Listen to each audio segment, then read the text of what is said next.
Assalamualaikum warahmatullahi wabarakatuh. Innal hamdalillah nahmaduhu wa nasta'inuhu wa nastaghfiruh wa na'udzu billahi min shururi anfusina wa min sayyiati a'malina. Man yahdihillahu fala mudilla lahu wa man yudlil fala hadiya lahu. Asyhadu an la ilaha illallah wahdahu la syarika lahu wa asyhadu anna Muhammadan 'abduhu wa rasuluh. Amma ba'du. Fa inna khairal kalami kalamullah wa khairal huda huda Muhammadin sallallahu alaihi wasallam, syarrul umuri muhdatsatuha wa kullu muhdatsatin bid'ah wa kullu bid'atin dhalalah wa kullu dhalalatin finnar. Alhamdulillah, kita rafa'kan syukur kita kepada Allah Subhanahu wa taala yang menghidupkan kita, yang mengumpulkan kita pada pagi yang mulia ini, yang kita mengharapkan keridaan-Nya dan kehidupan kita penuh dengan keberkatan darinya, dan insya-Allah mudah-mudahan keberkatan itu akan diberikan kepada kita yang bersungguh-sungguh dalam siri menuntut ilmu dan mencari keridaan Allah, mencari kebaikan dunia dan akhirat, dan insya-Allah Allah mengampunkan dosa kita dan mempermudahkan bagi kita jalan ke syurga. Amin ya rabbal alamin. Kita masih lagi membicarakan dalam surah Al-Ma'idah yang mana menekankan dalam kisah-kisah Ahlul Kitab yang berterusan ditekankan masalah Ahlul Kitab.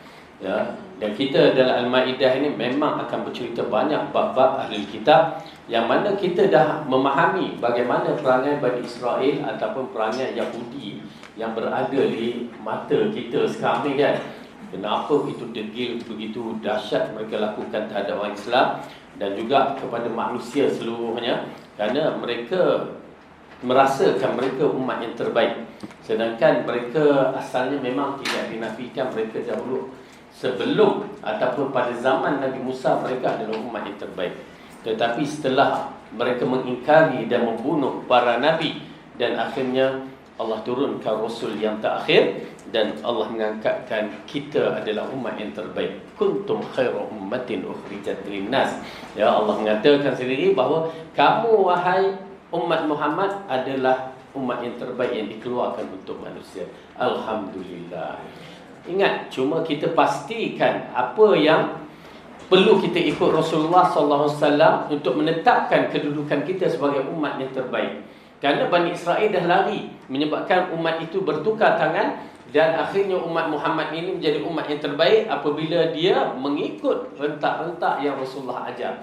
Kalau tidak, kita akan hilang. Ya, tetapi umat itu akan muncul, tetap umat Muhammad, tetapi kelompok itu akan hilang pada kita. Kenapa? Bila hadiah dah bagi, kita tak reti nak guna. Orang bagi kat lain, kan? Macam monyet dibagikan bunga, kan? Apa dia buat? Kita boleh letak bunga kat sini ke, kan, apa semua. Tak, dia tak erti, dia hancurkan. Okey, begitulah keadaan umat yang dikatakan umat Bani Israel. Kemudian kita telah membicarakan beberapa perkara, dan saya agak tertarik tentang hadis yang diriwayatkan oleh Muslim di mana Rasulullah bersabda, "Innallaha nazara ila ahli al-ardi maqatahum ajamiyahum wa arabiyyahum illa baqaya min Bani Israel." Sesungguhnya Allah memandang kepada penduduk bumi, murka kepada mereka baik Arab maupun Ajam, kecuali sisa-sisa dari Bani Israel yang masih komitmen dengan agamanya. Dalam redaksi Muslim, yakni dalam terjemahan Muslim mengatakan begitu, yang mana terbaginya golongan-golongan yang kecil sahaja. Dan umat Muhammad pun, berapa firqah kita nanti berpecah? 73. Yang tinggal yang baik satu je, kan? Serupalah tu. Dan saya ingatkan bahawa bila kita akan mendapat menjadi umat yang terbaik, mengikut cara-caranya, serah kepada Allah, biar Allah tetapkan. Tetapi bila kita ikut cara-caranya, umat ini akan menjadi umat yang begitu dahsyat, ya, di akhir zaman nanti, yang mana dikatakan la tazalu ta'ifatun min ummati zahirin 'alal haq. Akan berterusan di kalangan umat aku yang akan menegakkan kebenaran. Akan berterusan. La yadurruhum, itu kalimah yang penting. Ya, kadang-kadang kita tengok orang yang degil ni penting juga. Ya, dia degil dalam kebenaran. La yadurruhum man khazalahum, dia tak peduli orang nak apa-apakan dia tak peduli. Tapi kita kalau degil, anak degil sakit hati kan. Pasal degil tak kebenaran. Ya, tak betul. Tetapi bila kebenaran itu, ya, bukan degil, ketegasan kita. Ya, La yadurruhum man khazalahum. Tidak ada siapa yang boleh memudaratkan dia, mengganggu dia, mengacaukan dia, hatta ya'tiyal amrullah, sehingga datang keputusan Allah. Ya, yakni kemenangan ataupun mati syahid. Oi, dua tu payah tu. Tapi kita menyaksikan golongan itu telah muncul pada zaman kerajaan Abbasiyah, yakni munculnya Imam Ahmad sebagai lelaki yang unggul. Imam Ahmad telah membuktikan. Ya, Imam Ahmad, bila sebut Imam Ahmad tu dah memang dia dikatakan mujaddid pada zaman dia. Kenapa? Kerana mempertahankan akidah yang betul. Sampai dipukul, dipenjara 3 tahun. 3 tahun dipukul dan dipenjara. Imam, masalahnya kita tak pernah baca sejarah imam. Sejarah Rasul pun kita tengok macam mana dakwah permulaan. Ya, dakwah permulaan dia sampai dibaling batu, sampai luka, sampai percubaan bunuh dan dihina berbagai-bagai. Dan imam-imam yang besar ni pun begitu juga. Imam Syafi'i pun kita tak pernah dengar, kan? Ya, sejarah dia macam mana diseret daripada Yaman menuju ke Baghdad. Diikat macam hamba tu, tengkuk 10 orang jalan. Imam Syafi'i rahimahullah, imam, ya, semua dihukum bunuh kecuali dia selamat. Ya, subhanallah. Kita tak pernah dengar Imam Abu Hanifah dipenjara 3 hari 4 hari sebelum mati baru dikeluarkan, yang dikatakan diberi racun. Imam Abu Hanifah. Kita tak pernah dengar Imam Malik dipukul, diarak kat Madinah. Mana dia pernah dengar, kan? Tapi itu yang berlaku. Dan kita tak pernah dengar Imam An-Nasai, perawi hadis yang besar ini, Imam Nasai, dipenjara juga dan dibunuh dengan cara yang zalim. Nak sebut pun tak tergamak saya. Ya. Tu dia imam-imam yang besar. Jadi Imam Ahmad tetap berdiri, ya, 3 tahun dalam penjara dan disebat, dan akhirnya kemenangan pada dia. Yang mana bertukar pemerintah pada ketika itu, bertukar Amirul Mukminin, dan Amirul Mukminin bersama ahli sunnah di situ kejayaan dia. Ya. Subhanallah, dahsyat, ya. Sampai last dikatakan bahawa orang kata kita macam kalau kita nak dibunuh, nak diseksa apa, boleh tak macam orang kata talfik, kan, kita katakan suatu, okey, aku sama kamu lah, walaupun hati kata tak, ataupun kata orang na'udzubillah, aku murtad lah, kan, tak, ya, dia tak. Dia kata bila orang kata buatlah imam, kamu ada rusak, ada dibenarkan dalam syarak untuk melapikkan perkataan kamu. Hanya bab berkaitan dengan Quran yang beza, yang mana mereka mengatakan Quran itu makhluk, Mu'tazilah. Imam kata tak. Ya, maka di situ je. Lalu Imam Ahmad mengatakan, kamu tengok di luar sana, semua orang sedang bersedia menulis apa juga Imam Ahmad kata. Kalau Imam Ahmad kata Al-Quran makhluk, sampai kiamat kita beriktikad Quran makhluk. Tu dia. Perkataan Allah di sisi Allah tu makhluk. Ya. Jadi Imam Ahmad kata tak, kamu tengok orang nun di sana. Yang menarik sekali, sebelum kejadian tu seorang pencuri yang dikatakan itu wallahu alam, tapi diceritakan bahawa pencuri ini, ya, dia lihat Imam Ahmad kena rotan, kena sebat, kesian, dan dia tahu Imam Ahmad disebabkan mempertahankan kebenaran. Lalu dia berkata, wahai Imam, aku ni penipu. Aku pencuri, aku penipu, tapi aku menafikan aku mencuri. Aku pertahankan. Sedangkan aku menipu, aku mempertahankan pendirian aku. Aku kata aku tak buat, kan? Sedangkan aku buat. Ini kan pula kamu dalam keadaan kebenaran, maka pertahankan. Kan? Aku penipu, aku pertahankan. Aku kata benar, sedangkan kamu ni dah memang benar. Jangan berundur, pertahankan. Tu dia nasihat dia. Masya Allah. Ya, ini ada beberapa perkara yang menarik tentang imam yang mengambil pelajaran daripada beberapa orang awam. Ya, Imam Syafi'i yang dikatakan mengambil pelajaran di antara berkaitan dengan anjing. Anjing balik dengan anjing tak balik. Ada juga anjing balik yang tak balik. Ya, tapi di situ dia dapat maklumat yang cukup cantik. Kita pun dapat maklumat. Ya, kucing balik dengan kucing tak balik. Itu kita pun tahu. Ya, siapa rajin bela kucing dia tahulah. Okey, baik. Tak tahu. Kita lepas je kucing tu, kan. Lepas kucing, bela-bela biarkan bau tek kucing tu lepas rumah orang pula. Itu masalah tu. Baik, jadi kita lihat seterusnya ayat yang berikut. Yang ini merupakan satu ayat yang cukup dahsyat yang membicarakan kisah Bani Israel kembali ke Baitul Maqdis. Ya, kita lihat. Okey. Ayat yang ke-20. A'udzu billahi minasy syaithanir rajim. Wa idh qala Musa liqaumihi ya qaumi dhkuru ni'matallahi 'alaikum اذكروا نعمة الله عليكم إذ جعل فيكم أنبياء وجعلكم ملوكا وآتاكم ما لم يؤت أحدا من العالمين يا قوم ادخلوا الأرض المقدسة التي كتب الله لكم ولا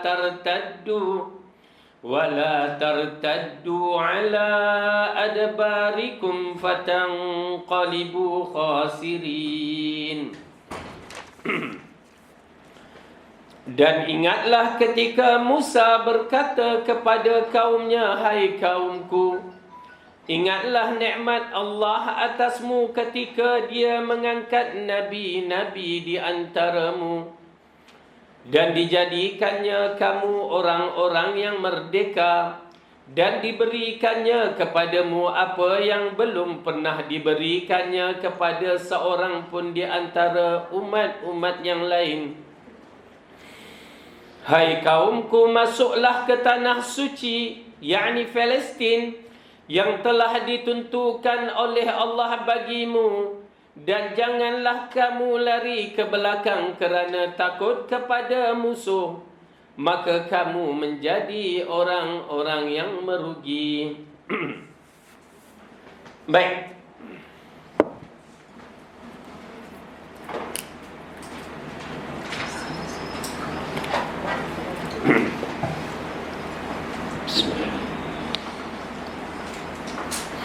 Ibnu Katsir meletakkan di sini tajuk Musa mengingatkan kaumnya tentang berbagai nikmat Allah dan memerintahkan mereka supaya masuk ke tanah yang disucikan serta pembangkangan mereka terhadap perintah tersebut. Dalam ayat tu Allah berfirman, wa id qala Musa liqaumihi ya qaumi dzkuru ni'matallahi 'alaikum id ja'ala fikum anbiya. Dan ingatlah ketika Musa berkata kepada kaumnya, hai kaumku, ingatlah nikmat Allah atasmu ketika Dia mengangkat nabi-nabi di antaramu. Yakni setiap kali seorang nabi wafat, maka seorang nabi lain dibangkitkan di atas kalian, dari mula bapa kalian yakni Ibrahim hingga orang sesudahnya. Baik. Ayat ini mengisyaratkan bahawa bagaimana kaum Bani Israel ini mendapat pengiktirafan daripada Allah dengan diutuskan berbagai-bagai nabi pada mereka. Ini di antara kelebihan Bani Israel. Bermulanya, kenapa nama dia Bani Israel ya? Israel itu adalah Yakub. Ya, Yakub ada dua nama, Israel dan Yakub. Jadi Bani Israel, Bani Yakub maksud dia. Okey, kita Bani Adam. Okey, itu secara umum Bani Adam lah, anak-anak Adam. Ya, lepas tu tengok mak bapak kita Bani apa? Bin Laden ke? Bin Laden tu anak pada Laden. Ya. Bin Jawa, anak pada orang Jawa. Okey, macam itulah. Okey, Bani Jawa. Okey. Baik. Jadi Allah menceritakan di mana mereka mendapat keistimewaan yang hebat Bani Israel disebabkan Allah berikan mereka itu nabi. Selepas mati je nabi, terus diganti nabi lain. Mati je terus diganti. Ini kelebihan dia. Dia tidak pada umat-umat yang lain. Cuma kadang-kadang dia hantar nabi itu bukan seorang. Satu zaman tu dua nabi atau dua rasul, tiga rasul, ya, yang mana kedudukan itu menjadi lebih hebat. Tetapi sayang, setiap kali nabi yang diutuskan oleh Allah, mereka menganggap remeh. Ya, Berbeza. Kita umat Muhammad, itulah satu Nabi Rasulullah SAW, kita mengagungkan dia dengan sebaik yang mungkin. Tapi silap beberapa perkara lah, tak nafikan. Okey, apabila dia mengagung, dia diutuskan Nabi, maka mereka kadang-kadang memperlecehkan Nabi. Salah, ya, haram sama sekali. Tapi itulah Bani Israel. Bayangkan pada apabila Allah munculkan Nabi Yaqub sebagai permulaan bagi keluarga keturunan Bani Israel, maka lepas Yaqub, ya, anak dia yang 12 orang tu, muncul seorang anak dia, Nabi Yusuf, ya. Kemudian barulah merebak, yang mana kadang-kadang kita menyaksikan 2-3 nabi dalam satu zaman, sedangkan tempat lain, ya, satu nabi satu zaman, satu nabi satu zaman, begitu kedudukannya. Ataupun satu nabi mati, nabi itu, ya, belum tentu datang nabi yang lain. Okey. Kemudian apabila nabi yang diutuskan itu sampai kadang-kadang sampai 3 nabi, ya, 2 nabi, seperti zaman Nabi Musa dengan Nabi Harun. Zaman Nabi Daud dengan Sulaiman, ya, dan zaman Nabi apa lagi? Ya. Okey. Adalah beberapa nabi, Yusha ada, Nabi Samuel ada. Nah, Yahya, Zakaria, Isa, 3. Ya, pada zaman tu Yahya, Zakaria, Isa semua dibunuh. Jahat, ya. Isa je diangkat ke langit, ya. Macam tu, ya. Sehingga kan dikatakan penduduk Antaqiyah yang dalam surah apa dia? Yang dibunuh ada 3 nabi diutuskan. Cepat, surah apa? Seorang je pengikut dia. Ingat dah, lupa dah. Duk tak baca hari Jumaat, duk baca surah Kahfi, lupa pula baca Yasin kan. Ya. Yang mana diutus 3 nabi sekali, pengikut seorang je. Takkan nabi tak betul? Tak. Ini menunjukkan kedegilan kaum itu. Ya, kedegilan kaum itu, ya, dibunuh 3 nabi dan pengikutnya yang seorang tu. Dahsyat, ya. Okey, tapi alhamdulillah Allah bagi kita satu nabi, ya, Rasulullah sallallahu alaihi wasallam, yang jadi kekuatan kita untuk menjadi pengikutnya yang setia. Okey. Dan dalam penafsiran ini satu perkara yang menarik sekali apabila Allah mengatakan, dan ingatlah ketika Musa berkata kepada kaumnya, ya qaumi. Satu kalimah yang di mana satu penghormatan kepada kaum Nabi Musa. Ya, kaum Nabi Musa yang Nabi Musa panggil dengan beradab pada kaumnya. Ya qaumi, wahai, apa yang nak sebut, kaum akulah, pengikut aku yang baik belaka yang disebutnya. Berbeza dengan kaum Bani Israel ni memanggil Musa dengan panggilan nama. Ya Musa. Ya, beradab ke tidak? Ya. Nama mak kita, ya, anak panggil nama mak. Apa nama mak? Kan? Apa, panggillah saya mak saya Hamidah kan, Mak Hamidah. Wahai Hamidah. Anak panggil mak macam tu ke? Tak, ya. Beradab. Ibu, mak, apa lagi? Itu adab dia dengan panggilan. Bonda ke? Orang sekarang berbagai panggilan, tak erti saya. Ya. Anti dulu, anti, lepas tu sekarang Zeta. Dia tak mana datang Zeta. Oh, bahasa apa diguna dia tahu. Dia dengar agak, dia tengok cerita-cerita tu, dia minat. Panggil Zeta lah, anti rupanya. La ilaha illallah, saya kata. Okey, yang paling penting ada bahasa yang diguna untuk tanda beradab. Dan kita sebagai seorang Islam diajar untuk beradab. Ya, memang kena beradab. Apa juga, sehingga kan Rasulullah SAW berbicara dengan para sahabat macam kalau kita tengok, macam prosedur betul-betul beradab. Sahabat pun berbicara dengan Rasulullah beradab, berakhlak, menjaga bahasa-bahasa mereka. Okey, dalam bab ini Nabi Musa panggil dengan panggilan yang baik sebenarnya. Ya, tetapi kaum dia biadab, panggil ya Musa. Kita tengok dalam Al-Quran tu, ya Musa, ya Musa. Subhanallah, adakah itu cara memanggil Rasul? Sedangkan dah Rasulullah, utusan Allah. Kalau para sahabat, mereka tak panggil Rasulullah Muhammad, kecuali orang Badawi yang tak tahu lagi adab memanggil.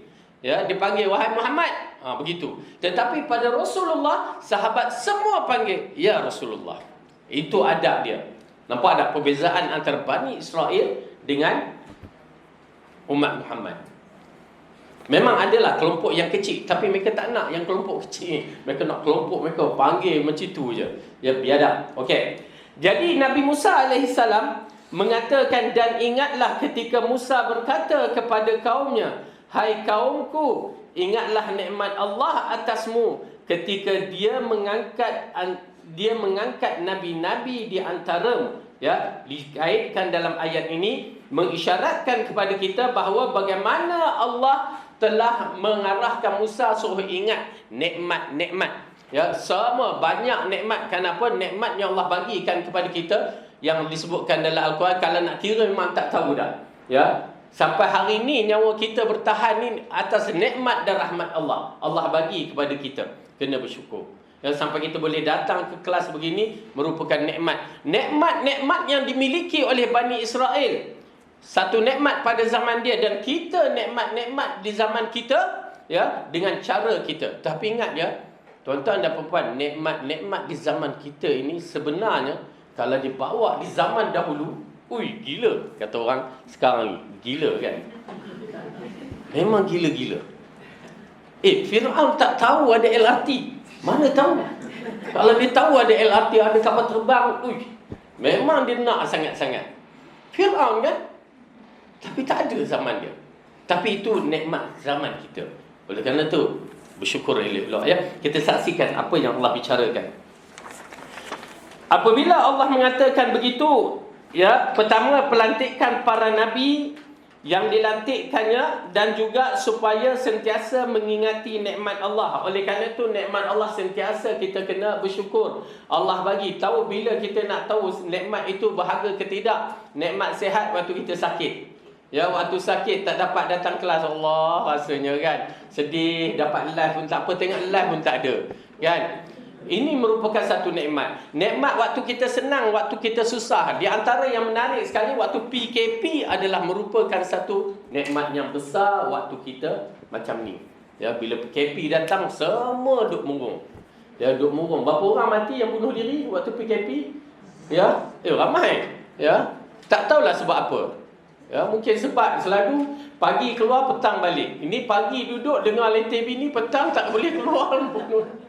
Wallahualam kan. Dia berbagai. Pasal kita tengok dalam tu mengatakan banyak bunuh diri di waktu PKP tu. Ya, stres ke apa ke, wallahualam. Tetapi bagaimana keadaan PKP waktu tu, kita tak boleh nak bergerak satu. Kita tak boleh nak enjoy lah, maksudnya pergerakan kita nak pergi balik kampung pun tak boleh. Kampung saya tak boleh. Tak ada surat, tak boleh lalu. Kita nak balik Perak kan. Tak ada surat, tapi saya lepas. Adalah cara dia tu, kan? Syukur. Tapi nak cerita begitu, kita terasa bila tengok dalam akhbar tu dia blok buat apa penghalang tu sampai kereta tak boleh. Ui, dahsyat. Itu dia kalau nak tahu nikmat keamanan. Oleh kerana tu benda-benda ini diambil kira. Kalau kami sembang dengan orang zaman tu, tok kami, dia menceritakan zaman Jepun, zaman komunis kan. Dia kata korang duduk hari ni memang nikmat, kata. Itu zaman dulu. Ya, tahun 70-an. Dia cerita tu tahun 70-an. Hanya bila kita duduk zaman ni tengok 70-an tu, ya, tak ada apa-apa. Okey, baik. Jadi nikmat yang Allah bagi tu, ya, Rasulullah mengatakan nikmat sihat sebelum sakit. Nikmat senang sebelum susah, lebih kurang macam itu. Dan nikmat hidup sebelum mati. Ya, ini di antara perkara yang paling penting yang perlu kita lihat, betapa nikmat-nikmat ini diberikan kepada kita untuk kita syukuri. Ya, untuk kita syukuri. Kemudian Ibn Katsir mengatakan, yakni setiap kali seorang Nabi wafat, maka seorang Nabi lain bangkit di antara kalian, dari mula bapa kalian yakni Ibrahim hingga orang sesudahnya. Demikian pula di tengah-tengah mereka sentiasa para Nabi menyeru kepada Allah, memperingatkan mereka murkanya, hingga mereka ditutup dengan Isa putera Maryam. Kemudian Allah memberi wahyu kepada penutup para Nabi dan Rasul secara mutlak, iaitu Muhammad bin Abdullah, bernasabkan kepada Ismail bin Ibrahim. Muhammad adalah Nabi paling mulia daripada semua Nabi dan Rasul yang telah diutuskan sebelumnya. Kemudian Allah menceritakan dalam ayat ini, waja'alakum mulukan, dan dijadikan kamu orang yang merdeka. Abdul Razak meriwayatkan dari Ibnu Abbas tentang firman waja'alakum mulukan, mengatakan yang dijadikan untuk pelayan ataupun wanita dan Baitullah. Al-Hakim meriwayatkan dalam Mustadrak dari Ibnu Abbas mengatakan wanita dan pelayan wa atakum ma lam yu'ti ahadam minal alamin, dan diberikannya kepada apa yang belum pernah diberikannya kepada seseorang pun di antara umat-umat yang lain. Baik.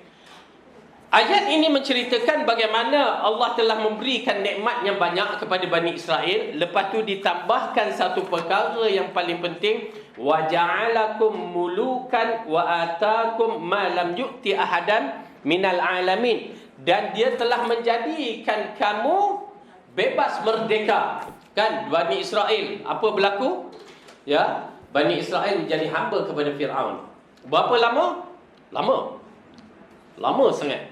Ya, pasal apa? Zuriat dia berkembang kan. Mula bila masa, sedangkan kita tahu Nabi Ismail di Mekah. Nabi Ishak di Palestin. Okey? Jadi, Nabi Ishak di Palestin, di situlah keluarnya Nabi Yaqub. Pada Yaqub keluarnya zuriat dia 12 orang. Okey? Nampak Okey. Waktu itu mereka di Palestin. Dan bila mereka berhijrah, waktu berlaku kemarau yang dahsyat, seluruh dunia kemarau kawasan itu, ya, yang mana akhirnya kisah Nabi Yusuf itu menjadi menteri apa? Keuangan, menteri apa? Zaman tu mana ada wang? Menteri ekonomi. Menteri ekonomi pada ketika itu, sehingga abang-abangnya datang dan akhirnya kita tahu bagaimana dia mengarahkan bawa semua keluarga ke Mesir. Waktu itu dia berada di Mesir. Siapa yang pergi ke Al-Fayyum, katanya masih lagi tinggalan kesan-kesan Nabi Yusuf. Wallahu a'lam, betul ke tidak? Ya, saya dah sampai dah, tapi tak boleh nak agak lah. Ya, Al-Fayyum tu alfun yauman. Saya kata Al-Fayyum, alfun yauman, 1000 hari. Mereka buat projek besar-besaran untuk menyelamatkan penduduk Mesir 1000 hari. Al-Fayyum. Okay. Kemudian bila mereka dah duduk situ, kalau ikutkan berapa? 12 keluarga je. 12 keluarga termasuk mak ayah, ya, 14. Bayangkan di situ dah berkembang zuriat dia daripada 12 orang. Ya, 12 orang berkembang sampai beribu. Berapa lama tu kan? Berapa generasi? Ya, kita boleh agak berapa generasi. Lepas tu raja waktu itu bertukar naik Firaun. Ramses apa tu ya? Ramses II ke apa ya? Naik, berarti telah berapa lama tu ya dah bertukar generasi. Waktu itu raja dia naik, raja dia tak suka dengan Bani Israel. Yang itulah mula ditangkap, jadikan hamba. Lama. Jadikan hamba begitu lama, mereka dah tertekan, dah putus asa. Lalu datang mimpi kepada Firaun, muncul seorang anak yang akan lahir menjatuhkan kerajaan. Tang situlah ya mulanya Firaun mengarahkan tangkap budak baby-baby yang baru lahir pada tahun itu. Pada tahun itu semua ditangkap. Anak-anak yang baru lahir semua dibunuh. Kemudian tahun berikutnya atas nasihat penasihat raja, dia kata, tuanku, kalau bunuh semua anak lelaki, siapa nak buat kerja nanti? Atas situ kan. Lepas tu dia kata, okey, tahun ni kita selamatkan. Disebabkan itulah Nabi Musa lahir pada tahun pembunuhan. Nabi Harun lahir pada tahun dibebaskan. Itu dia. Ya. Kemudian kita tahu kisahnya. Nanti kalau sampai surah Al-Qasas kita akan ceritakan lebih panjang tentang perjalanan hidup Nabi Musa. Tetapi yang paling penting, Bani Israel di bawah penghambaan menjadi hamba kepada Firaun. Lama. Firaun satu naik, tetap mereka menjadi hamba sehingga Allah utuskan Musa untuk membebaskannya. Itu pun Musa nak membebaskannya, perangai Bani Israel memang tak bersyukur. Ya, banyak sangat cekadak kata orang. Ya, cekadak biasa orang. Banyak sangat songel dia. Inilah Musa gini. Banyak songel, tak reti dah lah. Diam je lah. Dia macam orang banyak komen tak sedap lah makan pun, bagi dia masak tengok. Ya, memang takkan boleh punya. Okey. Baik. Jadi begitulah keadaan dia. Akhirnya kita tahu kesudahannya Nabi Musa diarahkan, ya, keluarkan Bani Israel selepas berlaku perdebatan apa semua dengan Fir'aun dan ditunjukkan mukjizat yang 8 perkara tu. Akhirnya dikatakan keluar pada malam hari menuju ke Laut Mati. Ya, menuju ke Laut Mati. Pertama Nabi Musa, itu pasal saya amat suka kita memerhatikan tabiat Nabi dan kita pengikut dia. Nabi Musa mengikut arahan Allah. Allah kata pergi ke arah begini, dia pergi. Bani Israel ni pun ikut. Walaupun ada songel-songel tetapi ikut. Pasal tak nak kena seksa lagi, ikut. Maka bila sampai tepi laut, apa dia kata? Ya Musa, kamu nak bawa ke mana ni? Pasal mereka tak ada keimanan kepada Nabi secara betul. Ya, Nabi Musa kata, ya, Allah mengarahkan aku ke sini, ikut je lah. Tak, mereka kata tak. Wahai Musa, tu Fir'aun tengah menuju jalan kan. Fir'aun dapat tahu Bani Israel keluar. Dia keluar daripada tempat dia dengan tentera-tentera nak menghukum Bani Israel. Lepas tu Bani Israel dah ada tepi laut. Yang songel-songel ni bercakap, ya Musa, kemana kamu nak bawa kami? Fir'aun kat belakang, laut kat depan, nak bunuh kami. Kan? Subhanallah. Nanti kita akan jumpa. Lepas ni ayat yang sama sebiji jahat mereka. Bagi saya jahat kerana tak beradab dengan Nabi sallallahu alaihi wasallam. Nabi alaihi salam, yakni Nabi Musa alaihi salam. Dah sampai ke laut. Seorang, dia ada 2-3 orang yang bijak, yang disebutkan Nabi Yusha sebelum dia jadi Nabi tu, dia ada menunjukkan potensi sebagai orang yang taat, setia. Lalu Nabi Yusha waktu tu belum jadi Nabi, berjalan di laut. Ya Nabi Allah, adakah di sini tempat yang diarahkan? Ya. Jalan lagi. Dia jalan, air dah sampai ke pinggang kan. Ya Nabi Allah, betulkah ini jalannya? Ya. Dia jalan lagi, air dah mula ke atas kan. Ya Nabi Allah, betul? Ya. Bila dah air ke atas tu, orang lain dah tak senang. Tapi pengikut yang setia ni, dia terus jalan. Tiba-tiba Allah wahyukan, wahai Musa, pukulkan lautan itu. Kan? Settle. Ittiba', itu yang kita katakan ittiba', ikut Rasul. Jangan kata, rasa masuk aja rasa, itulah hawa nafsu kita. Para Nabi mengikut arahan Rasul, arahan Allah. Dia akan buat walaupun dia tak nampak apa lepas ni kan. Tapi dia ikut, dan kita diarahkan mengikut Rasul. Begitulah baru boleh jadi pengikut Rasul yang setia. Kalau kita masih ada songel-songel kita, dia beratlah.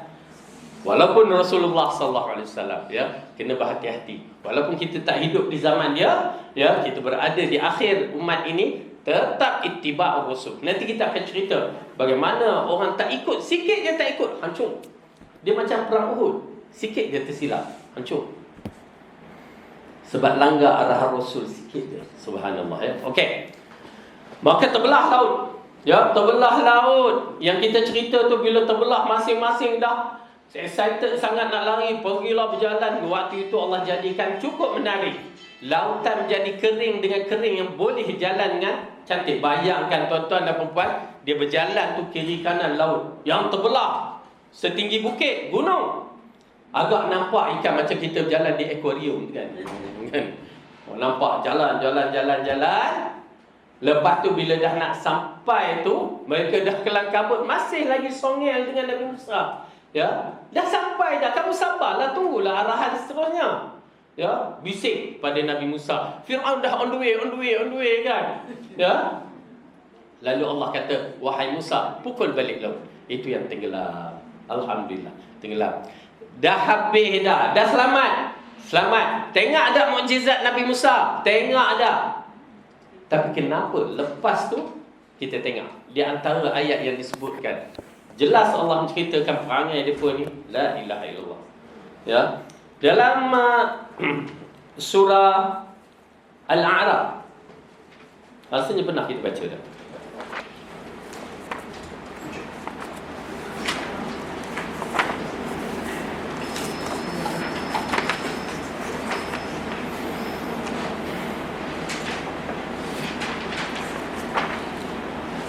Okey, surah Al-A'raf Ayat yang ke-138.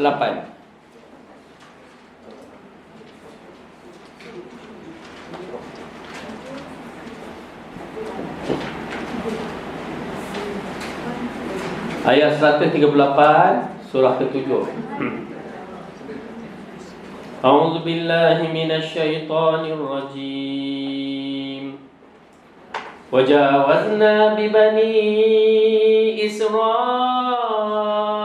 al-bahra fa'atau ala qaumin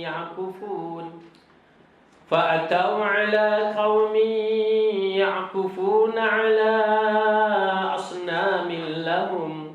قالوا يا موسى اجعل لنا إلها كما لهم آلهة قال إنكم قوم تجهلون إن هؤلاء متبر ما هم فيه وباطل ما كانوا يعملون. Dan kami lepaskan Bani Israel ke seberang lautan. Maka setelah mereka sampai kepada suatu kaum yang tetap menyembah berhala mereka Bani Israel berkata kepada Musa, "Wahai Musa, buatlah untuk kami sebuah berhala sebagai Tuhan, sebagaimana mereka mempunyai beberapa berhala." Musa menjawab, "Sesungguhnya kamu ini adalah kaum yang tidak mengetahui sifat-sifat ketuhanan." Okey. Bayangkan, ulama tafsir mengatakan kaki itu basah lagi. Ya, basah lagi. Lepas laut, hanya lalu tengok orang berdiri depan berhala tu, terus terpikat, ya, nak sembah berhala. Ya Allah, mukjizat dah tengok segala-galanya, kamu dah diselamatkan oleh Allah. Itu yang Nabi Musa, kamu katakan kamu tak kenal ke Tuhan sebenarnya. Ya, tuan-tuan dan puan, ini bukan perkara mainan. Ya, kita ni kalau tak kenal Tuhan, itulah jadi dia. Kita ni kalau ada kepercayaan khurafat, tahyulan, itulah jadi dia. Kita akan bermunajat, minta pertolongan yang lain daripada Allah. Ya, ini akifun ni macam mana? Berdiri tegak, ya, diam kan. Itu pasal bila isu yang apa ni yang satu ketika dahulu berdiri di depan tugu peringatan negara. Kes macam inilah yang dilarang. Ya, pasal kenapa nak hormat macam tu sekali? Kerana berdiri tegak itu hanya milik kepada Allah. Ya, duduk dalam khusyuk, ya, hanya milik kepada Allah. Kalau berkaitan dengan yang lain, berbahaya. Cuma kaum ini begitulah, dia berdiri di depan berhala mereka, tapi mereka dah i'tiqad itu Tuhan. Nabi Musa tak menghalang ke? Ini persoalan yang timbulkan. Kenapa Nabi Musa? Kenapa dia tak halang? Kenapa? Siapa boleh jawab? Yang kecil RM1.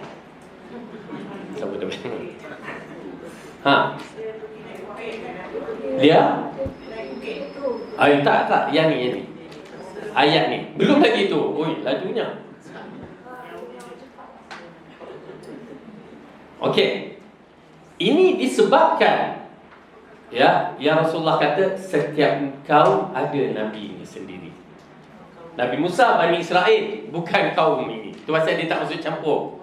Ya, dia tak boleh masuk campur kerana nabi tu akan datang menasihatkan. Okey, faham kan?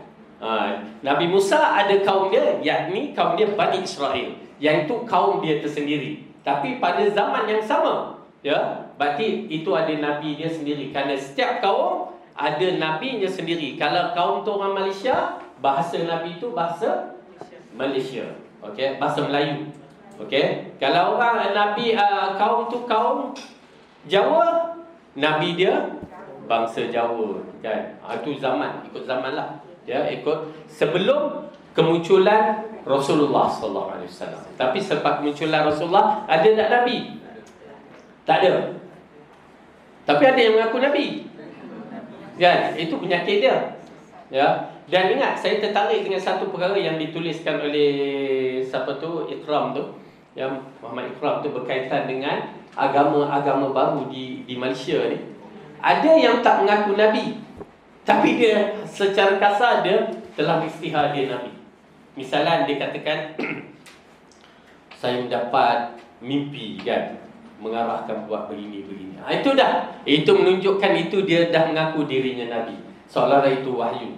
Kan seorang Pakistan tu, ada seorang Pakistan sekarang ni tengah mengaku dirinya Imam Mahdi tu kan. Orang tu kan Muhammad apa? Ya, gila tu. Baik-baik. Sifat Nabi pun tak ada. Sifat Nabi Musa, Nabi apa? Imam Mahdi pun tak ada. Dengan licinnya, dengan kan. La ilaha illallah. Berbahaya, ya.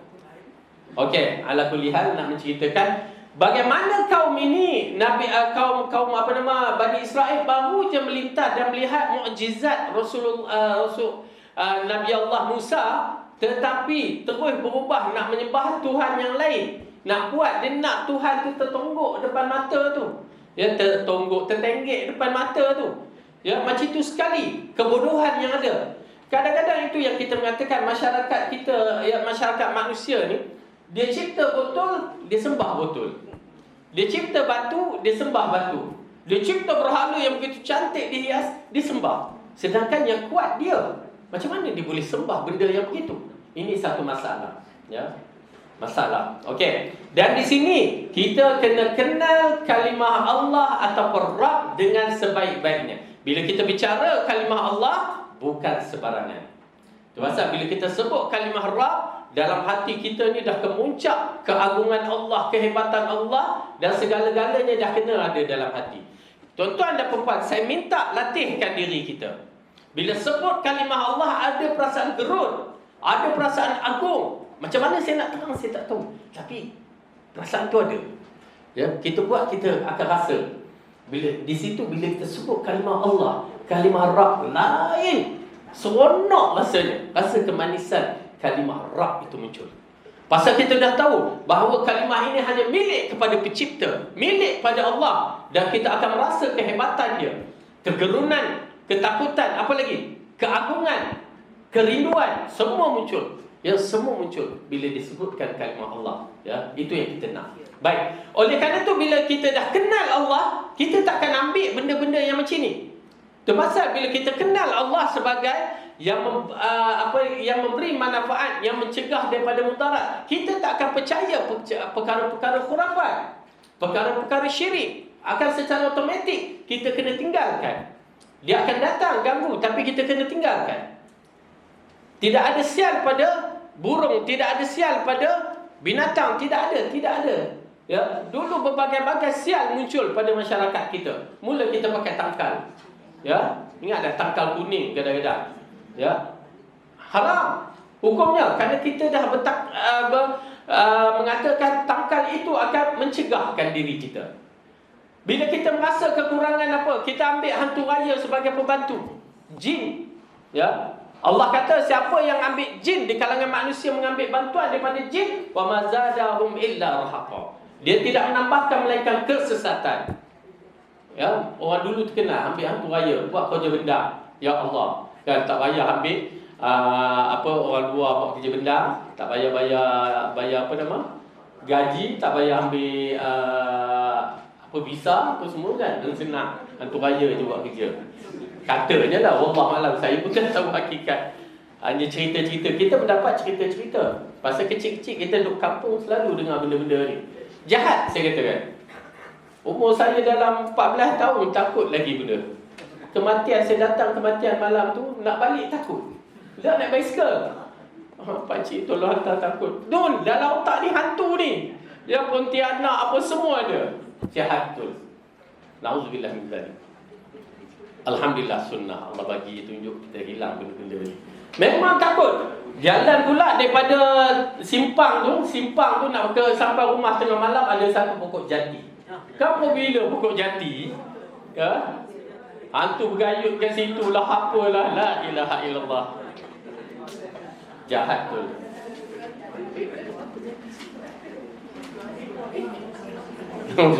Yang syoknya kita dengar, tak pernah kita tengok. Ya. Tapi bila dengar tu rasa takut, kan? Alhamdulillah pergi Pakistan hilang segala-galanya. Bayang umur 18 pun kita masih. Saya teringat tu memang Sungai Perak tu dari rumah saya dalam lebih kurang 300 meter. Tapi hutan. Tak berani. Sebab itulah terbayang hantu terbang sana. Tapi tak nak lupa. Ya. Sampai di Pakistan. Okay. Alhamdulillah belajar Quran Sunnah. Ya, bawa pula keluarga sana belajar. Ya, sekejap. Duduk belajar. Yalah, seorang anak tu lahir di sana. Kita kat sana tak takut hantu. Tak ada, otak kita tak ada hantu. Yang ada apa? Tengah makan-makan tu, dia tembak kawan tu. Semua nyuruh bawah meja. Ya Allah, bawah meja nyuruh kan. Orang tu nak tembak boleh. Tapi itulah, kita takut pistol, orang kacau, rompak ke apa, itu je. Balik Malaysia, anak saya waktu tu dalam setahun lebih sikit kan. Kecil. Tiba-tiba dia lah, apa hal memang? Hantu. La ilaha illallah. Siapa pula aja anak aku ni hantu kan. Baru balik tak sampai 2 bulan dah tahu bab hantu. Kacau betul lah. Ala kulli hal, insya-Allah, mudah-mudahan. Baik. Okey, lihat ya. Allah menyatakan di sini bahawa bagaimana kedudukan orang-orang yang mana Bani Israel ni dah melepasi, dah melihat keadaan kedudukan yang begitu hebat, mukjizat Nabi Musa, tetapi masih lagi nakkan Tuhan yang lain. Ni dia Bani Israel ya. Mana tak penat Nabi Musa nak berhadapan dengan Bani Israel ni. Bayangkan. Auzubillah. Itu belum lagi yang lain-lain. Tak apa, kita lihat pada ayat ni. Dan Nabi Musa yang mana Bani Israel telah merdeka, bahkan dalam hadis ada menceritakan ya, dalam sebuah hadis Rasulullah mengatakan, man asbaha minkum mu'afin fi jasadihi aminan fi sirbihi indahu qutu yaumihi faka'annama hizat lahu dunya fi hadza fi riha. Maksudnya, barang siapa pada pagi harinya tubuhnya dalam keadaan sehat, hatinya tenteram, memiliki bahan makanan pada saat itu, maka seakan-akan dunia dihimpunkan kepadanya seluruhnya. Okey, itu nilaian yang mana sebenarnya yang dikatakan bebas ataupun kalau sini muluk kerajaan ataupun raja, kamu ni seperti raja kan? Ya, maksudnya di sini bila kita sihat, makanan ada pada hari itu, jiwa kita tenteram, seolah-olah itulah yang paling utama pada seseorang itu, yang disebutkan sebagai muluk, sebagai seorang raja. Bahkan bila dikatakan dalam riwayat hadis Abdullah ibnu Amr ibnu As, ya, ada orang yang menceritakan dalam keadaan kemiskinan. Lalu ditanya, kamu ada rumah untuk duduk? Ada. Kamu ada hamba membantu? Ada. Makan minum? Settle. Kamu raja. Oh, zaman dahulu itu dah kategori raja. Ada makan, ada rumah, ada makan minum, ada bibi, laki. Ya, raja dah. Kita jadi queen, ya, queen control. Jadi itu kedudukan nilaian orang pada zaman itu. Bayangkan, ya, bayangkan kalau kita ya berada pada zaman dahulu, memang kita dalam kategori orang yang dahsyat. Kemudian disebutkan firman Allah, wa ataakum ma lam yu'ti ahadan minal alamin, dan diberikannya kepadamu apa yang belum pernah diberikan kepada seorang pun di antara umat-umat yang lain, yakni umat-umat di zaman kalian, wahai Bani Israel. Sebab mereka Bani Israel adalah manusia yang paling mulia di masanya dibandingkan bangsa Yunani, Qibti dan semua golongan manusia sebelum dan masa-masa mereka. Sebagaimana firman Allah, walaqad atayna bani Israil al-kitaba wal hukma wan nubuwah wa razaqnahum minat tayyibati wa faddalnahum 'alal 'alamin. Dan sesungguhnya telah kami berikan kepada Bani Israel Alkitab, yakni Taurat, kekuasaan dan kenabian, dan kami berikan kepada mereka rezeki-rezeki yang baik, dan kami lebihkan mereka di atas bangsa-bangsa lain pada masanya. Itu dia, ya, Allah ceritakan bagaimana kedudukan mereka yang diangkat setinggi-tingginya. Baik. Sekarang kita lihat apa yang berlaku seterusnya. Surah Al-Ma'idah. Balik.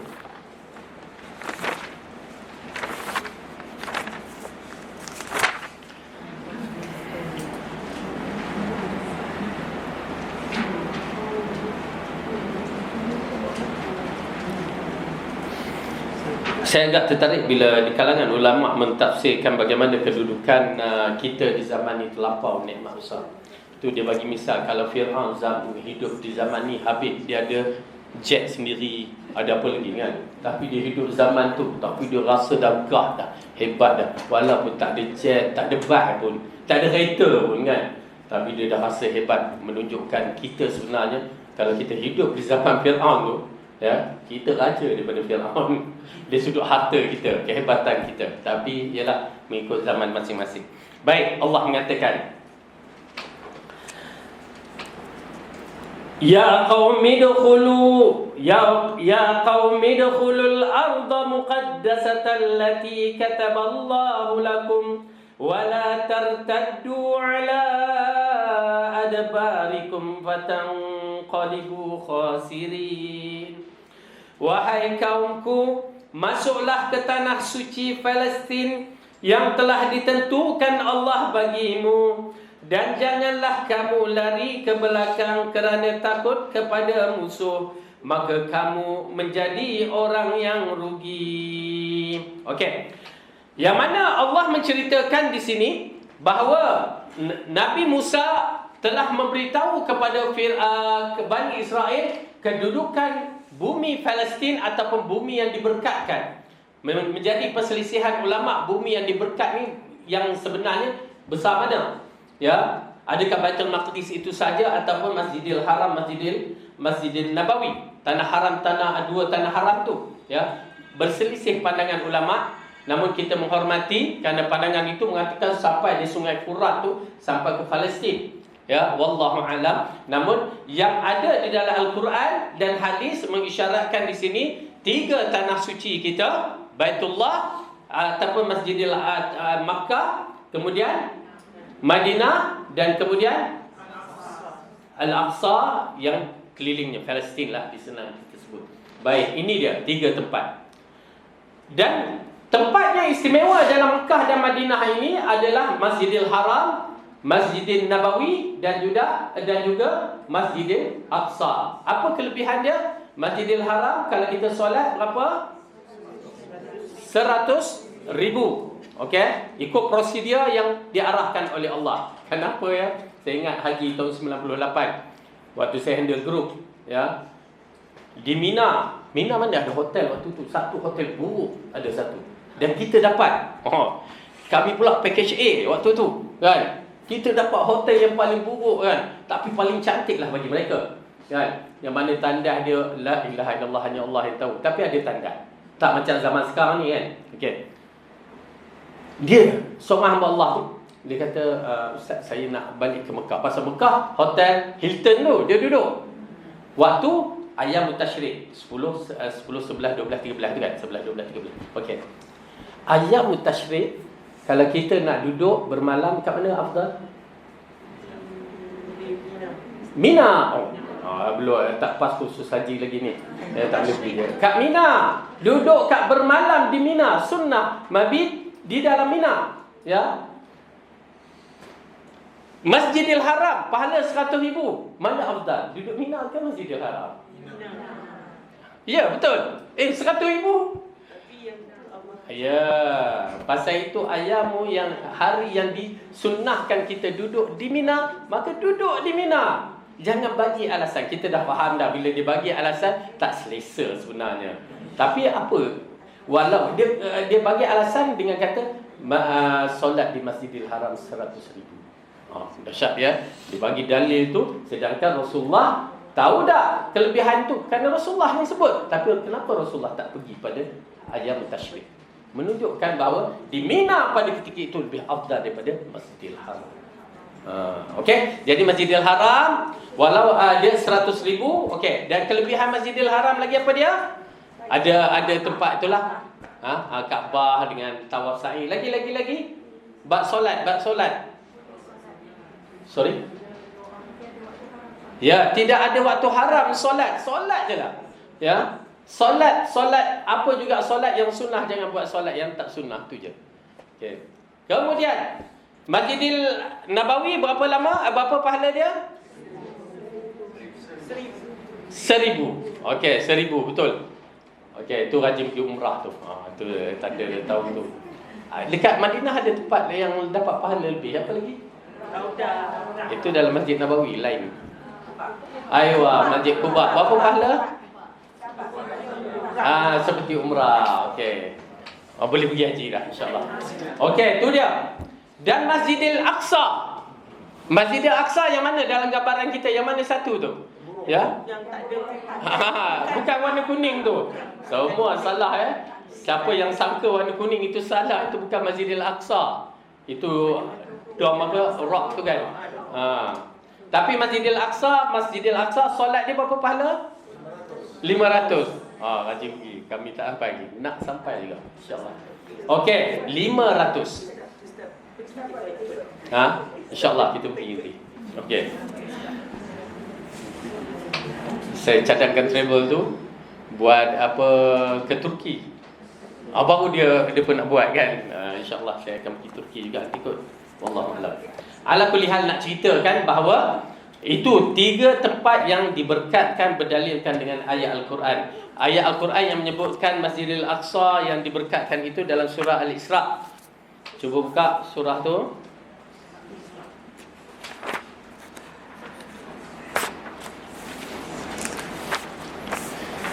Ayat yang pertama surah Al-Isra, surah yang ke-17, juzuk ke-15. Allah berfirman, Bismillahirrahmanirrahim. Subhanalladzi asra bi'abdihi laylan minal masjidil harami ilal masjidil aqsa alladzi barakna hawlahu linuriyahu min ayatina innahu huwas sami'ul basir. Maha suci Allah yang telah memperjalankan hamba-Nya pada satu malam dari Masjidil Haram kepada Masjidil Aqsa yang telah kami berkati sekelilingnya agar kami perlihatkan kepadanya sebahagian dari tanda-tanda kebesaran kami. Sesungguhnya Dia adalah Maha mendengar lagi Maha melihat. Okey, ayat ni menunjukkan tentang mana barakna haulahu. Allah berkatkan kelilingnya. Itu dia Masjidil Aqsa. Dan dia adalah milik umat Islam. Milik umat Islam. Okey? Baik.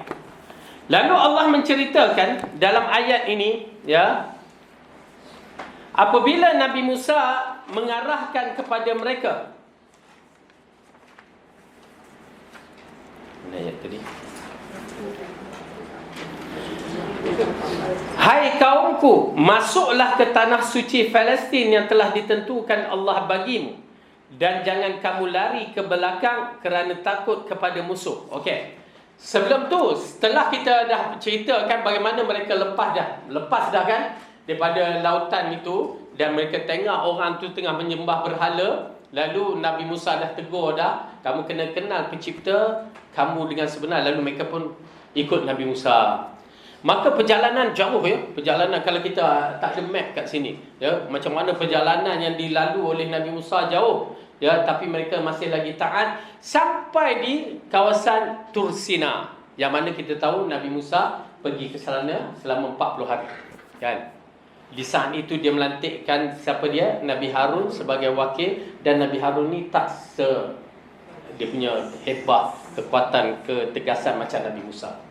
Ya. Lalu diminta Nabi Harun handle kaum Bani Israel ni. Lalu Nabi Musa pun pergi munajat. Dan menarik bagaimana perbicaraan di situ berlaku, dia antara Nabi Musa dengan Allah Subhanahu Wa Taala yang mewahyukan dia. Kemudian dia dapat tahu, Allah mengatakan, wahai Musa, kaum kamu telah mengambil lembu sebagai sembahan, kan. Siapa buat kerja tu? Yang bernama Samiri. Ya, Sami. Datang situ Sami. Ya, penyembah lembu. Samiri. Dan Samiri ni memang orangnya cerdik. Dia ni memang cerdik, Samiri ni. Tapi lah cerdik tak bertempat tu. Ha? Tak, dia tak Nabi. Tapi dia orang yang cerdik.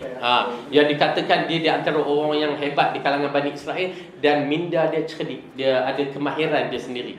Ya, macam mana Rothschild. Rothschild. Dia mengaku juga, dia tak mengaku tapi tak boleh. Okey, Rothschild nampak macam mana dia cerdik. Dia Yahudi. Macam mana sistem bank kita di bawah dia semua. Kalau nak tahu sistem bank kan. Okey, ala kulli hal nak cerita. Lalu Nabi Musa dah Allah bagi tahu waktu dia berada di Bukit Tur Sina tu, bahawa kaum kamu telah menyembah lembu. Waktu tu Nabi Musa dengar rasa marah kan? Rasa marah. Tapi dia tak tengok lagi. Ya, tak tengok lagi. Tu pasal kata orang berat bahu memikul, berat mata memandang, berat lagi bahu memikul. Tak tengok dengan tengok lain. Ya, kita tengok alahai kesian je kita mampu. Tapi bila kita berada di tempat dia, kita tahu. Jadi rupanya mereka dah bertengkar dengan Harun. Mereka nak satu Tuhan yang boleh tertonggok depan mata mereka. Wih, auzubillah. Kita sebagai seorang yang beriman memang isbat dah kepada Allah yang di atas arasy Ar-Rahman tu, yang kita takkan syak sangka. Dia nak juga kat depan mata. Maka Samiri mempunyai kemahiran dia. Ya, yang Allah sebutkan dalam Al-Quran, yang mana dia mencipta anak lembu. Tapi penciptaan tu agak menarik kan, sistem dia tu. Dan dia dikaitkan dengan mengambil kesan tapak kaki Jibril ataupun kuda Jibril. Wallahu alam, yang diambilkan tu orang lain tak faham benda ni. Kita pun tak berapa nak faham, tapi dikatakan ada satu teknologi yang diambil. Ya, distudikan situ dan dibuat patung emas pula tu. Ya, patung emas pula tu, habis orang bagi emas kan. Ya. Maka dibuat seekor anak lembu. Wallahu alam besar mana itu yang menjadi orang menyembah lembu tu. Ya. Lalu dikatakan diletak di satu tempat yang strategi. Kerana apa? Lembu tu menguak. Dia bukan hidup ke? Wallahu alam. Tapi dia bukan hidup. Tetapi sistem yang dibuat tu seperti tempat laluan angin. Lalu angin tu masuk, mulut tu lembu, wah kan. Macam whistle tu ditiup, bunyi. Yang tu je. Kalau zaman sekarang ni bawa teknologi zaman dulu, mungkin dia bersembah pun. Komputer, bawa kan. Handphone ni pun bawa kan. Mau mereka sembah. Ya, unik. Okey. Lalu mereka sembah dalam keadaan yang kufur lah. Tapi kita katakan dari sudut ni, ya, agak menarik apabila Nabi Musa turun, terkejut dia, memang terkejut sampai lauhah ataupun tempat apa yang tertulis Taurat tu dia capak kan. Kalau terkejut, marah dia. Dia tangkap Harun. Macam mana dia tangkap? Pegang janggut, pegang kepala kan. Ui, kasar kan. Ya, dia tangkap, lepas tu terus jadi perkara yang menariklah kita tengok cerita. Dan akhirnya Samiri ditangkap dan dikatakan kepada Samiri, mana kamu dapat tu yang cerita? Aku terdapat mendapati satu kesan tapak yang menjadi perbahasan ulama lah. Apa dia yang berfungsi menarik sekali. Dan akhirnya Nabi Musa kata, Samiri keluar. Kamu termasuk dalam misal, maksudnya tak boleh disentuh. Dia jadi macam sentuh sakit. Ya, kulit dia jadi macam alergi dan dia mati di padang pasir. Tapi kefahaman dia diambil pakai oleh orang yang tak beriman. Baik, jadi kita lihat balik ayat ni.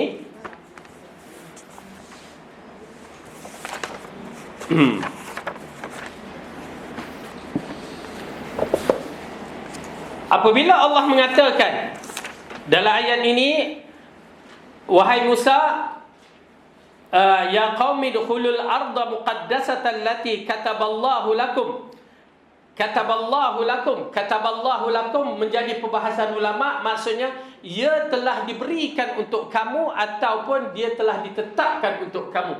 Ya. Macam mana kutiba alaikumusiyam, diwajibkan kepada kamu puasa, begitu juga adakah Allah telah meletakkan sebagai satu pemberian yang istimewa ataupun tidak.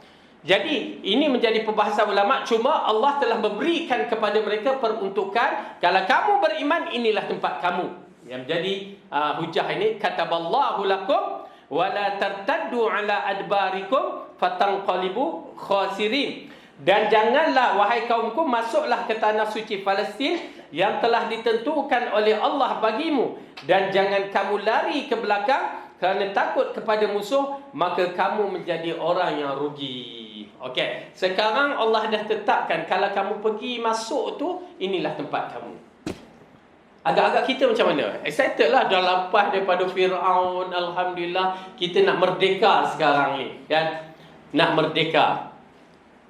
Tetapi mereka tidak begitu. Ya, Bani Israel ni banyak songel dia. Kita tengok apa songel dia.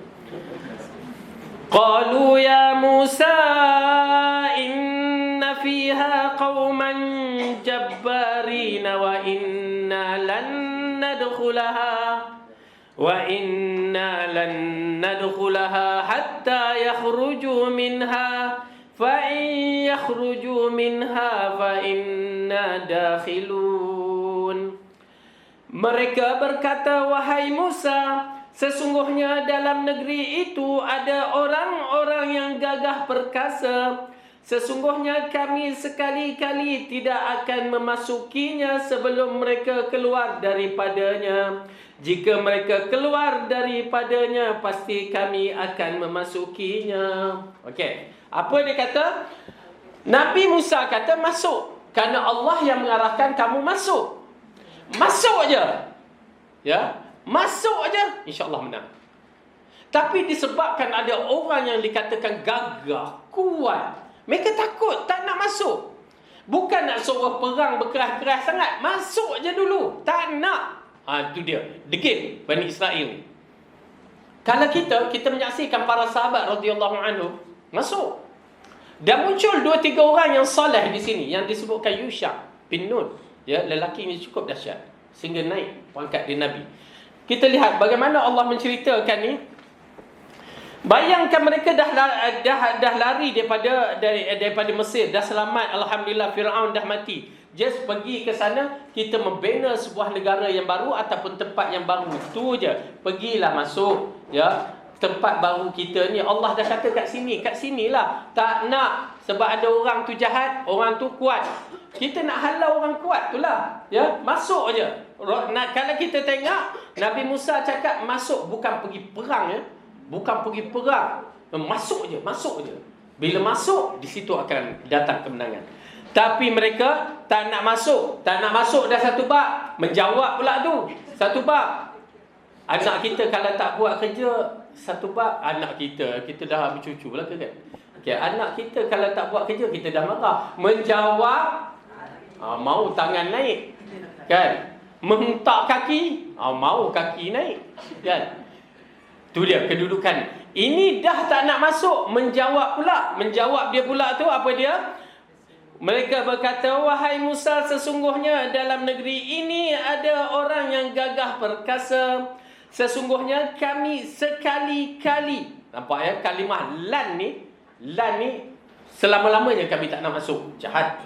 Tidak akan memasukinya sebelum mereka keluar daripadanya. Jika mereka keluar daripadanya, pasti kami akan memasukinya. Tu dia. Tunggu dia keluar dulu baru masuk. Bila dia nak keluar? Sampai bila pun tak akan keluar. Kamu masuk, dia akan keluar. Tu je kaedah dia. Dan bagi saya biadab bila bertemu dengan para nabi bercakap begini. Ya. Okey, kita lihat Allah balaskan balik.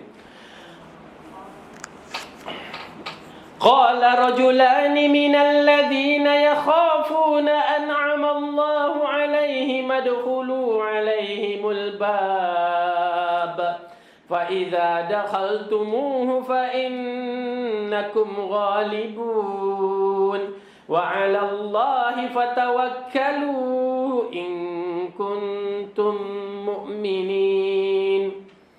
Berkatalah dua orang di antara orang-orang yang takut kepada Allah, yang Allah telah memberi nikmat ke atas keduanya, serbulah mereka dengan melalui pintu gerbang kota itu. Maka bila kamu memasukinya, nescaya kamu akan menang. Dan hanya kepada Allah hendaknya kamu bertawakal. Jika kamu benar-benar orang yang beriman. Okey, ini antara kaedah yang paling penting kita kena faham. Bila Allah dan Rasul dah tetapkan, ikut aja. Kita akan menyaksikan keajaiban dia. Bila kita tak ikut, habislah. Ya, tu pasal umat ini kena ikut cara yang dibawa oleh Rasulullah sallallahu alaihi wasallam dan 3 kurun yang terbaik. Kalau tak ikut sampai sudahlah kehancuran ini akan berlaku. Baik. Muncul 2 orang lelaki yang menjadi perbahasan ulama, siapakah lelaki ini? Salah seorang tu nama dia Yusha' ibn Nun. Ya. Dan seorang lagi saya tak ingat nama dia. Ada. Lebih kurang macam tu. Baik. Yang mana mereka mengatakan, yang menunjukkan mereka ini takut kepada Allah, mengikut arahan Rasul. Apa dia kata? Serbulah mereka dengan melalui pintu gerbang. Ya, kamu masuk melalui pintu gerbang, maka bila kamu masuk aja, kamu akan menang. Ni kefahaman. Ya, kefahaman seorang yang takut kepada Allah, yang mengikut cara Nabi. Ya, masuk aja kamu akan menang. Tapi orang yang lain, dia banyak helah. Bukan apa, nak 1000 daya, tak nak 1000 dalil. Tu je. Dia akan berhelah. Dia nampak macam tak logik apa semua. Agama bukan bersifat logik. Agama bersifat wahyu. Ya, ikut je. Okey. Maka bila kamu memasukinya, nescaya kamu akan menang. Dan hanya kepada Allah hendaklah kamu bertawakal. Jika kamu termasuk orang yang beriman. Okey, habis. 2 orang dan beberapa orang ni akan setia bersama Nabi Musa. Ya, akan setia bersama Nabi Musa. Yang lain tak nak. Ramai. Yang tak nak ni ramai. Ya. Itu pasal orang yang soleh sedikit, orang yang tak soleh ramai. Itu memang berlaku. Itu pasal bila sistem demokrasi berlaku, apa berlaku? Ya. Siapa yang banyak, dialah menang. Kalau bak kata Sokrates, kalau keldai itu banyak, keldai lah menang. Kan? Bila seorang tu penjaga keldai, ada 2-3 orang, dia jaga keldai kan dalam kandang. Tiba-tiba berlaku pilihan raya. Agak-agak keldai pilih siapa? Keldai akan pilih keldai. Maka keldai lah memerintah. Itulah misal yang bagi. Menarik. Saya baca ni menarik. Betul? Ya. Tu pasal sistem tu tak sesuai dari Islam. Okey, sekarang kita lihat ayat yang menarik sekali, yang ialah ayat pemisah di antara iman dan kufur. Qalu ya Musa inna lan nadkhulaha abadan ma damu fiha fazhab anta wa rabbuka faqatila inna hahuna qa'idun. Mereka berkata, wahai Musa, dengar ya, kami sekali-kali tidak akan memasukinya selama-lamanya. Oi, bersumpah tu. Ya, kami takkan masuk untuk selama-lamanya. Lan, forever. Ya, untuk selama-lamanya kami takkan masuk. Seorang pengikut Nabi bercakap begitu. Seorang rakyat bercakap pada raja begitu. Ish, macam mana ni? Raja ni, ya. Ini Nabi lagi lah. Berarti bila dia canggah Nabi, berarti canggah Allah. Itu je kaedah dia. Na'udzubillah. Ya. Bagi saya takut kalimah ni. Apa dia kata? Dan kami tidak sekali-kali tidak akan memasukinya selama-lamanya selagi mereka ada di dalamnya. Okey, itu dah satu pembangkangan mereka kepada Nabi Musa yang biadab sekali. Pergilah kamu bersama Tuhanmu dan berperanglah kamu berdua. Sesungguhnya kami hanya duduk menanti di sini saja. Biadab, full biadab. Kurang ajar, ya. Dia boleh bercakap dengan Nabi Musa begitu, pergi kamu dengan Tuhan kamu perang. Bukan disebut pergilah kamu dengan Tuhan kami. Tak, Tuhan kami tak ada, Tuhan kamu. Nampak dah macam mana iman mereka tu? Jahat. Bagi saya jahat sangat-sangat. Kalimah yang tak seharusnya bercakap para Nabi. Dalam peristiwa Badar, kalau tak salah, bukan Uhud, yang Badar. Yang mana apabila Rasulullah nak berdepan dengan kaum Quraisy pada ketika itu, lawanan dia 300 lawan 1,000. Sampai Nabi Rasulullah berbincang dengan para sahabat, adakah kita nak berperang? Ya, nak teruskan. Lalu bangun seorang lelaki anak muda ni, Miqdad mengatakan, "Ya Rasulullah, kami tidak akan berkata seperti mana Bani Israel mengatakan, pergi kamu dengan Tuhan kamu berperang. Kami berkata, pergi kamu, kami akan berada bersama kamu di belakang." Tu dia, Miqdad, sahabat Nabi ya. Kalimah itu dikeluarkan. Dan akhirnya menang. Ya, menang. Tetapi bagi mereka kaum yang ingkar ni, ya, menyebabkan kekufuran mereka. Bagi saya kalimah ni memang jahat. Menghina Nabi, menghina Allah. Ya, dengan ucapan, pergi kamu dan Tuhan kamu, biadab 100%. Tak seharusnya orang yang beriman, yang ada Nabi istimewa seperti Nabi Musa, yang dah selamatkan mereka ini dari Fir'aun, boleh mereka bercakap begitu dengan Nabi mereka. Biadab sungguh. Ya, biadab. Oh, marah saya. Memang marah. Ya, biadab dengan Nabi. Kalau anak kita biadab dengan kita pun, orang biadab dengan seorang pun kita tak suka. Ini kan pula kalimah ini, kalimah yang biadab dengan Allah. Kufur. Yang boleh jatuh kepada kekafiran. Ya, na'udzubillah. Jahat. Okey. Baik, kalimah inilah yang berbahaya sekali di antara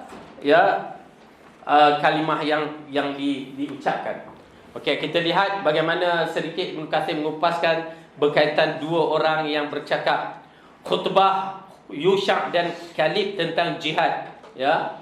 Di mana nama tu Kalib, yang dikatakan Yusha' dengan Kalib, yang mana dua orang ini yang menjadikan mereka adalah orang yang terbaik, Yusha' dengan Kalib. Bahkan Yusha' menjadi nabi. Ya, Yusha'. Bukan Yusha'. Yusha'. Okey, dalam kalimah yang saya bacakan tadi, Ibnu Katsir mengatakan jawapan para sahabat yang sangat bagus pada saat perang Badar. Betapa bagus jawapan para sahabat kepada Rasulullah pada saat perang Badar, ketika beliau meminta usulan mereka untuk memerangi golongan kaum musyrikin. Mereka datang untuk menyelamatkan kafilah bersama dengan Abu Sufyan.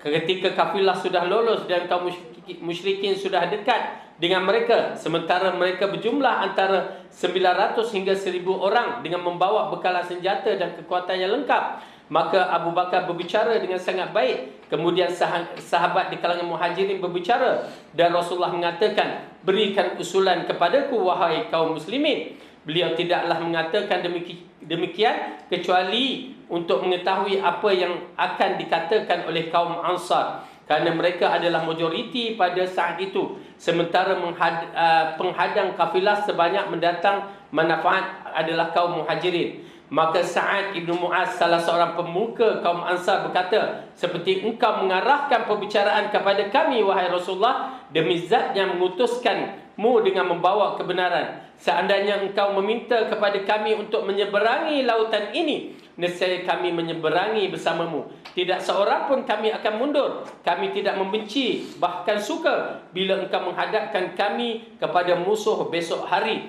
Sesungguhnya kami memiliki ketahanan dalam perang yang lagi jujur dalam berhadapan dengan musuh. Mudah-mudahan Allah memperlihatkan kepadamu dari kami apa yang membuat dirimu terhibur. Bergembiralah dengan kami dalam limpah keberkatan dari Allah. Rasulullah gembira mendengar perkataan Sa'ad, dalam hal itu membuatnya bersemangat. Abu Bakar bin Mardawih dari anak meriwayatkan Rasulullah berangkat di Badar. Okey, nanti kita tengok lagi. Okey. Beliau meminta usulan kepada kaum muslimin, maka Umar mengajukan usulan kepadanya. Kemudian beliau meminta usulan kepada kaum Ansar, maka mereka mengata, wahai kalian kaum Ansar, kalianlah yang dikehendaki oleh Rasulullah. Mereka mengatakan, kalau begitu kami tidak mengatakan kepadamu sebagaimana yang dikatakan oleh Bani Israel kepada Musa, pergilah kamu dan Tuhan kamu berperang kedua-duanya. Sesungguhnya kami hanya duduk di sini demi zat yang mengutuskan dan membawa kebenaran. Seandainya engkau mercu kenderaan dari hujung negeri Yaman, nescaya kami akan mengikutimu. Okey, dalam riwayat yang lain pula, Abdullah bin Mas'ud, riwayat dikaitkan dengan kitabul tafsir, ia mengatakan, Al-Miqdad berkata pada saat perang Badar, wahai Rasulullah, kami tidak mengatakan kepada kamu bagaimana Bani Israel mengatakan kepada Musa, Bahkan itu pergilah kamu bersama Tuhanmu dan berperanglah kamu berdua. Sesungguhnya kami akan bersama kamu untuk berperang bersama dalam peperangan itu. Okey. Jadi bila kita melihat kalimah yang diucapkan oleh para sahabat, semua mengisyaratkan para sahabat beradab dengan Rasulullah dan bersedia untuk mati syahid dalam siri peperangan ini. Cuma saya agak tertarik dengan seorang lelaki yang bernama Sa'ad ibn Mu'az. Sa'ad ibn Mu'az ni lambat masuk Islam. Dia golongan Ansar. Tuan-tuan dan puan, apa yang menarik bagi saya? Kenapa orang lain tak dapat macam mana Sa'ad ibn Mu'az? Bukanlah arti bila kita lambat faham Islam, kita aku dah lambat, dah tertinggal. Tak. Bahkan bila kita lihat Sa'ad ibn Mu'az, dia Ansar. Berarti bila Rasulullah berhijrah, dia baru masuk Islam dalam 2-3 tahun. Dia mati dalam perang Khandaq. Perang Khandaq tahun ketiga. Masuk Islam mungkin di perjanjian Aqabah. Dia mati bergegar Arasy Ar-Rahman. Tak ada sahabat lain dapat, dia dapat. Menunjukkan bila kita walaupun lambat, tetapi kesetiaan, kefahaman kita bersungguh-sungguh pada agama, itu yang menentukan perjalanan kita. Jadi insya-Allah kita pun berusaha untuk menjadi orang yang terbaik seperti mana para sahabat radhiyallahu anhum jadi mereka orang yang terbaik, dan jangan jadi seperti apa? Bani Israel, Jangan jadi macam Bani Israel. Jadi insya-Allah mudah-mudahan kita dapat manfaat pada pengajian hari ini, manfaat yang besar, yang mana Bani Israel biadab terhadap agama Allah, terhadap agama yang dibawa oleh Nabi Musa AS, dan kita umat Muhammad jadilah orang yang taat kepada para nabi ataupun Nabi Rasulullah sallallahu alaihi wasallam. Wallahu a'lam bissawab. Ada persoalan nak jawab?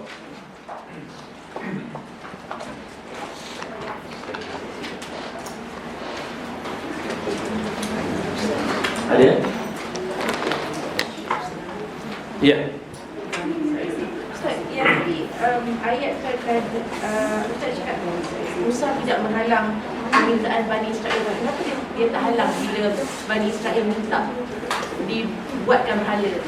Dia menghalang tu. Kalimah tu kamu tak kenal Allah, berarti dia halang lah kalimah tu. Dia tak halang orang yang menyembah tu, pasal dia bukan kaum Bani Israel. Itu kaum lain. Dia lalu kawasan tu, kan ayat tu mengatakan dia lalu kawasan tu, mereka sedang berdiri. Dia bukan Bani Israel. Itu pasal dalam agak menarik Nabi Musa, kita menyaksikan dalam kisah Khidir dalam surah Kahfi. Khidir kan dia bunuh budak, kan? Kenapa Nabi Musa menyata, tapi dia tak boleh halang kerana Nabi Khidir adalah Nabi pada kawasan tu. Dia tak masuk campur. Baik. Jadi cukup sampai di sini. Yang baik itu datang daripada Allah, salah silap daripada saya sendiri. Aku qawli hadza wa astaghfirullah li wa lakum. Wassalamualaikum warahmatullahi wabarakatuh.